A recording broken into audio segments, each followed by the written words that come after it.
بزرگان ملت، مجلسی کارکن، نوجوان دوستوں، انتخابی جلسہ ہے اور رائے دہی کا دن بہت ہی قریب آ چکا ہے۔ جیسے جیسے رائے دہی کا دن قریب آ رہا ہے، ویسے ویسے گلی کوچوں سے نکل کر عوام کے بیچ میں ووٹ کی بھیک مانگنے کے لیے آ رہے ہیں۔ حضرات، ہم جس ملک میں رہتے ہیں، یہ ملک ایک جمہوری ملک ہے۔ یہاں پر کسی فرقے کے ساتھ کوئی سلوک یا کسی اور فرقے کو کوئی اور معاملہ ایسا ہمارے اپنے ملک کے کانسٹیٹیوشن میں نہیں ہے۔ ہر وہ ہندوستان کے شہری کا اس ملک پر اتنا ہی حق ہے جتنا کہ کسی اور قوم کا ہو۔ اس ملک سے ہماری اپنی جو وابستگی رہی، ہمارے جو اپنے قربانیاں رہی تھی دنیا تک، ہمارے اپنی قربانیوں کو، ہمارے اپنے بزرگوں کے کارناموں کو یہاں کی قوم نہیں بھلا سکتی۔ لیکن فرقہ پرست طاقتیں، ہندو طاقتیں یہ چاہتی ہے کہ مسلمانوں کو اس ملک سے مٹا دیا جائے، ان کے نام و نمود کو ختم کر دیا جائے۔ لیکن انشاءاللہ جب تک کہ ہماری جد و جہد جاری رہے گی، جب تک کہ ہم بیدار رہیں گے، وہ ان کا خواب پورا نہیں ہوگا۔ آج وہ طاقتیں ہم کو یہ بتلانا چاہتی ہے کہ ہم اس ملک کے دوسرے درجے کے شہری ہیں۔ جب سے یہ ہندو طاقتیں برسر اقتدار آئی ہے، آپ دیکھ رہے ہیں کہ نچلے انداز میں مسلمانوں کو ٹارگٹ کیا جا رہا ہے۔ کبھی ہمارا قتل گائے کے نام پر کیا جا رہا ہے، تو کبھی ہمارا قتل ٹوپی کے نام پر کیا جا رہا ہے، تو کبھی ہمارا قتل داڑھی کے نام پر کیا جا رہا ہے۔ اور یہی نہیں، ہماری جو اپنی دینی درگاہ ہے اس کو آتنکواد کے اڈے سے پکارا جا رہا ہے، تو کبھی ہمارے نوجوانوں کو ٹیررسٹ کے نام سے پکارا جا رہا ہے، کبھی ہمارے نوجوانوں کو آتنکوادی کے نام سے پکارا جا رہا ہے، اور بے قصور نوجوانوں کو جھوٹے جھوٹے الزامات لگاتے ہوئے جیل کی کالی کوٹری میں بند کیا جا رہا ہے۔ اب یہ تو اغیار کی جانب سے جو کام ہو رہا ہے وہ آپ کے سامنے ہے، لیکن جتنے اغیار اس کام کے ذمہ دار ہیں، کہیں نہ کہیں اس کی وجہ کے ذمہ دار ہم بھی ہیں۔ اس کی وجہ اب آپ کہیں گے کہ اس کے ذمہ دار ہم کیسے؟ ہم تو ظلم سہ رہے ہیں، ہم تو مظلوم ہیں۔ تو میں آپ سے کہنا چاہتا ہوں، ظلم سہنے والا بھی گنہگار ہے۔ آپ کو ظلم سہنے کی ضرورت نہیں ہے۔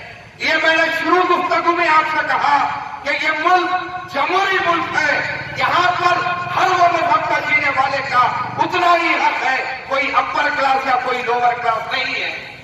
اور یہی بیڑے کو، یہی مدعے کو ہمارے اپنے قائد اسد الدین اویسی صاحب نے اٹھایا اور سارے ملک میں دلت اور مسلمانوں کو ایک جٹ کرنے کی کوشش کر رہے ہیں۔ لیکن ہم کو ان انتخابات میں بہت ہی عقل و ہوش سے کام لینے کی ضرورت ہے۔ منافقین کی جانب سے، مخالفین کی جانب سے جو کوششیں کی جا رہی ہے، جو سازشیں کی جا رہی ہے، وہ آپ کے سامنے ہے۔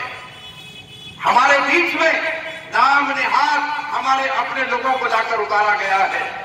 یہ پالیسی کوئی آج تلنگانہ میں، حیدرآباد میں پہلی بار نہیں کی جا رہی ہے۔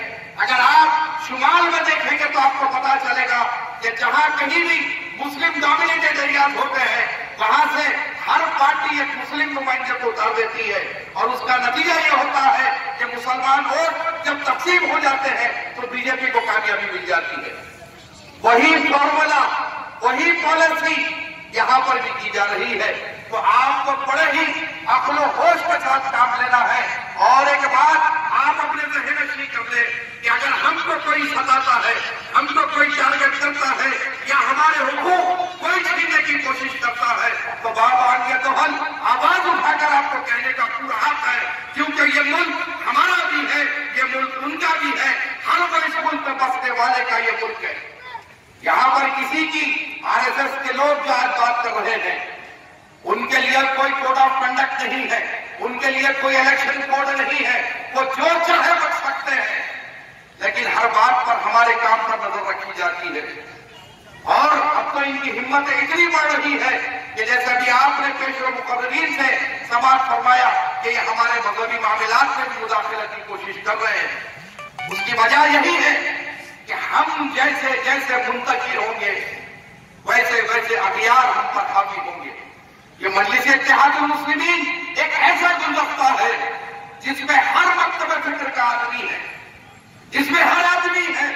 यहां पर कोई एक की जिम्मेदारी नहीं है, हर मिल्लत इस्लामिया के फर्द का यह फर्ज बनता है कि वो जमात को मजबूत करे, चाहे वो किसी फिरके का हो, चाहे वो किसी अकीदे का हो, लेकिन हम एक है और इंशाअल्लाह एक रहेंगे। अगर हम मुंतशिर हो जाएंगे तो यकीन जानो अगियार हम पे और हावी होने में कुछ देर नहीं लगेगी। वो मुसलसिल हम पर कोशिश कर रहे हैं कि वो हम पर हावी हो जाए। और ये आरएसएस जैसे चड्डी छोड़कर पैंट पे आ गए तो ये समझ रहे हैं कि बालिग हो गए। छठी क्लास में जब स्कूल का बच्चा आता है तो उसकी नेकर खत्म करके उसको पैंट पिलाया जाता है, लेकिन वो बालिग नहीं होता, बच्चा बच्चा ही रहता है। और ये आरएसएस की जो जरूरत है, ये हिंदू ताकतों की जो जसारत दिन ब दिन बढ़ते जा रही है, वो जो गंजा सीएम है यूपी का टकला जिसका नाम योगी, वो कह रहा है कि जिस तारीख तेलंगाना में बीजेपी की हुकूमत आएगी हम ओवैसी ब्रादरान को हैदराबाद से भगा देंगे जैसा कि निजाम को भगाया था। अरे निजाम था, निजाम है, आज भी मस्जिद ड्यूटी में है निजाम, आज भी निजाम की निशानियां जिंदा है। 70 साल इस मुल्क को आजाद हुए, लेकिन आज तुम्हारी खामियत यह है कि एक उस्मानिया यूनिवर्सिटी तो बता दो, एक 4 मीनार दवाखाना तो बता दो। मुसलमानों को हिंदुस्तान से मिटाने की बात करने वालों, आज जितनी भी हिंदुस्तान में जो शादियां हैं ये मुसलमानों की है, मुसलमान के बादशाहों ने बनाई है। एक काम पूरा नहीं किए, हमको मिटाने की बात करते हैं। तो बहरहाल आपको बताना यही मकसद है कि ये हमको मिटाने की कोशिश कर रहे हैं और हमको मुत्तहिद और मुनज़्ज़म होने की जरूरत है। हम जब तक के मुत्तहिद और मुनज़्ज़म नहीं होंगे ये ताकतें हम पर हावी होते जाएंगे। इस बात का ख्याल रखें और पिछली मर्तबा से ज्यादा आप अपने उम्मीदवार अहमद बिन अब्दुल्ला बलाला साहब को भारी अक्सरियत से कामयाब कीजिए, क्योंकि डेवलपमेंट के जहां तक के काम है आप इस हल्के में रहते हैं, देख रहे हैं कि 2009 से पहले आपके हल्के के क्या हालात थे, आज के क्या हालात हैं। मैं कई जलसों में ये बात कह चुका हूं, फिर एक बार कह रहा हूं कि तेलंगाना के बेस्ट एमएलए में अब तक के 2 मरतबे अहमद बिन अब्दुल्ला बलाला साहब को तरक्याती कामों पर अवार्ड दिया गया है और वो इसके हकदार है। तो मैं आपसे फिर एक बार पुरजोर अपील कर रहा हूं, अहमद बलाला साहब के हाथ मजबूत कीजिए, नहीम बिल्लत असदुद्दीन ओवैसी साहब के हाथ मजबूत कीजिए। अस्सलाम वालेकुम।